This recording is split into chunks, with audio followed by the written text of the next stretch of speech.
this week we should be on the Genius bill, which is the stablecoin bill. As most of you know, we had a vote to motion, a cloture on the motion to proceed last week, which every single Democrat voted against, in spite of the fact that there were 5 Democrats who voted for that exact legislation when it came out of the Senate Banking Committee. So the Democrats have now found newfound admiration for the Senate filibuster. The junior senator from Arizona was in Pennsylvania over the weekend. And by the way, he was one of the Senate Democrats who voted for the Genius bill when it came out of the Senate Banking Committee. And he was out there just crowing about the fact that the Senate Democrats had used the filibuster now 4 times. They stopped 4 bills via the filibuster. And so pretty remarkable, honestly, that the Democrats now are in love with the Senate filibuster. And given the fact that every single Senate Democrat either voted for or campaigned in favor, or I should say, in favor of getting rid of the filibuster. So it's a pretty remarkable turnaround.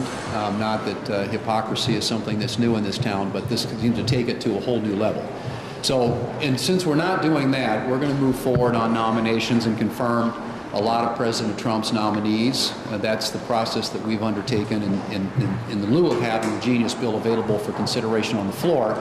And I would point out, with respect to that subject, that this is the first president that hasn't had a nominee that has been approved by voice vote or unanimous consent at this point in a Senate, going back, if you can believe this, to the Ford administration. So the Democrats have opted and chosen obstruction, they've chosen blocking, they've chosen delay as their means of kind of trying to manage the institution these days. But we're going to, in spite of that, continue to press forward. We're going to continue to move the Republican agenda, which starts with getting the president's nominees into place as quickly as possible. So that is the agenda for this week. And at some point, hopefully the Democrats will come back to the table on the Genius bill, and we'll get to a point where we can put it back on the floor. Unfortunately, we didn't have that opportunity this week because they chose to filibuster it last week. Senator Russell? No? Okay. Yeah. Some of your Republican colleagues are voicing concerns with the House product on reconciliation, whether it's Medicaid, whether it's phasing out some of the clean energy tax breaks, whether it's not doing enough to reduce the deficit. How are you responding to these concerns, and what is the plan in the Senate? Will you take up the House bill? Will you draft something on a parallel track? What's the plan going forward? We are coordinating very closely with our House counterparts at the committee level, at the leadership level, and we know they have to get 218 votes, and so they're going to do what it takes to get it done in the House. And when it comes over here, we will be prepared for various contingencies, obviously one of which could be taking up the House bill and then offering a Senate substitute. But we'll see what ultimately they're able to get done. But I feel very good about where we are, where they are, and where ultimately we're going to be on that bill as well. Are you comfortable with President Trump taking ownership of this Qatari plane and then possibly using it, and then in the post-presidency as well?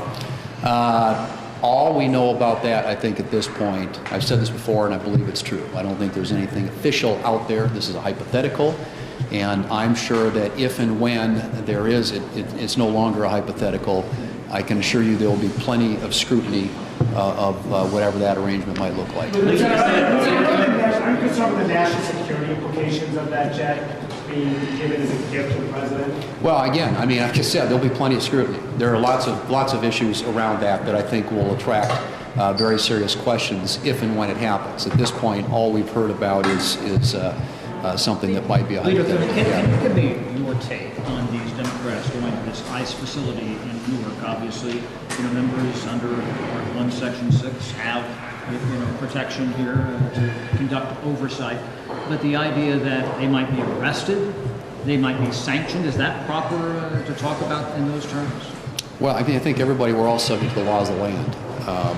And everybody has their rights under our First Amendment to express themselves, and people avail themselves of that opportunity on a daily basis in this country, but they need to do it within the confines of what's lawful. You think they went too far? Yeah, Do you you support President Trump's plan on prescription drugs, the executive order? Well, it's an executive order. My guess is that it'll be the subject of probably multiple lawsuits, and I think the courts will probably have something to say about it. But all I've said before, and I don't think there's anything new in this proposal as in many of the other proposals the President has made. This is something he passionately believes in. It's something he's talked about for a long time. And so, you know, he's trying through executive order to make some headway on lowering the drug prices for people in this country, particularly seniors. And again, we'll see how it plays out. But I'm quite certain that there will be lots more to say about that because I suspect that it's going to be the subject of litigation for some time. Thank you all. Thanks.